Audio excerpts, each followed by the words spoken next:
ദേശീയപാത പാലച്ചുരമാട്ടിൽ അപകടങ്ങൾ തുടർക്കഥയാക്കുന്നു. ഒരു ദിവസം തന്നെ അപകടത്തിൽപ്പെട്ടത് 2 വാഹനങ്ങൾ.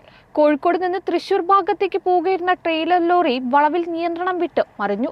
തൊട്ടു പിന്നാലെ രാവിലെ 6 മണിയോടെ ജനറേറ്റർ വാനും അപകടത്തിൽപ്പെട്ടു. അപകടം നിത്യസംഭവമായതോടെ ദേശീയപാതയിലെ മറ്റൊരു വട്ടപ്പാറ വളവാകുമോ എന്ന ആശങ്കയിലാണ് നാട്ടുകാർ. ദേശീയപാത പാലച്ചുരമാടിൽ ഒരു ദിവസം തന്നെ 2 വാഹനാപകടം. കോഴിക്കോട് നിന്ന് തൃശൂർ ഭാഗത്തേക്ക് പോവുകയായിരുന്ന ട്രെയിലർ ലോറി വളവിൽ നിയന്ത്രണം വിട്ട് മറിയുകയായിരുന്നു. തൊട്ടു പിന്നാലെ രാവിലെ 6 മണിയോടെ ജനറേറ്റർ വാനും അപകടത്തിൽപ്പെട്ടു. കുത്തനെയുള്ള ഇറക്കത്തോടെയുള്ള വളവാണ് അപകടത്തിന് പ്രധാന കാരണം. റോഡ് പണിയിൽ എന്തെങ്കിലും ശാസ്ത്രീയമായി എന്തെങ്കിലും പിഴവ് പറ്റിയിട്ടുണ്ടോ എന്ന് മറ്റൊക്കെ പഠിക്കാനുണ്ട്. അത് നോക്കിയിട്ട് ചെയ്യും.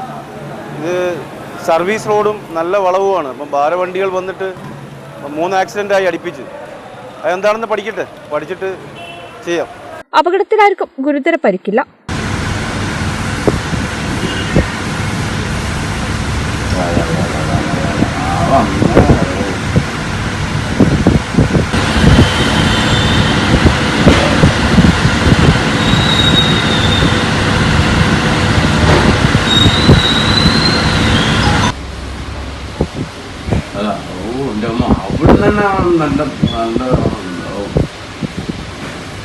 കഴിഞ്ഞ ദിവസം ഇതേ സ്ഥലത്ത് തന്നെ ഉള്ളി കയറ്റി വന്ന ലോറി വീടിന്റെ മതിൽ തകർത്ത് വീട്ടുമുറ്റത്തേക്ക് മറിഞ്ഞിരുന്നു. അപകടം നിത്യസംഭവമായതോടെ ദേശീയപാതയിലെ മറ്റൊരു വട്ടപ്പാറ വളവ് ആകുമോ എന്ന ആശങ്കയിലാണ് നാട്ടുകാർ. ഈ ഭാഗത്തെ അപകടത്തിന് ശാശ്വത പരിഹാരം കാണണമെന്നാവശ്യപ്പെട്ട് പെരുമണ്ണ ക്ലാരി പഞ്ചായത്ത് പ്രസിഡന്റ് ഷംസു പുതുമയുടെ നേതൃത്വത്തിൽ റോഡ് ഉപരോധിച്ചു.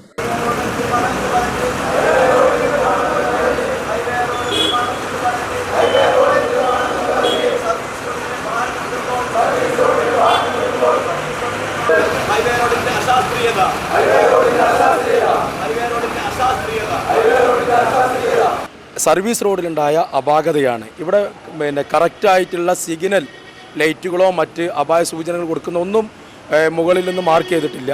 അതുപോലെ തന്നെ നമ്മൾ ആവശ്യം ഉന്നയിക്കുന്നത് വെച്ചാൽ പഴയ NH ഉണ്ട്, പാലച്ചുരമാട് വളവ്, അത് വളരെ പെട്ടെന്ന് ഓപ്പൺ ചെയ്യണം. ഇപ്പോൾ ഞങ്ങൾ NH ഉപരോധിച്ചു. PDയുമായി സംസാരിച്ചപ്പോൾ 2 ദിവസത്തിനുള്ളിൽ പാലച്ചുരമാട് വളവ് പഴയ റോഡ് ഓപ്പൺ ചെയ്യാമെന്നുള്ള ഉറപ്പ് നൽകിയിട്ടുണ്ട്. അതിൻ്റെ അടിസ്ഥാനത്തിലാണ് ഞങ്ങൾ ഇവിടെ ഉപരോധം അവസാനിപ്പിച്ചത്. കേരള വിഷൻ, കോട്ടയ്ക്കൽ.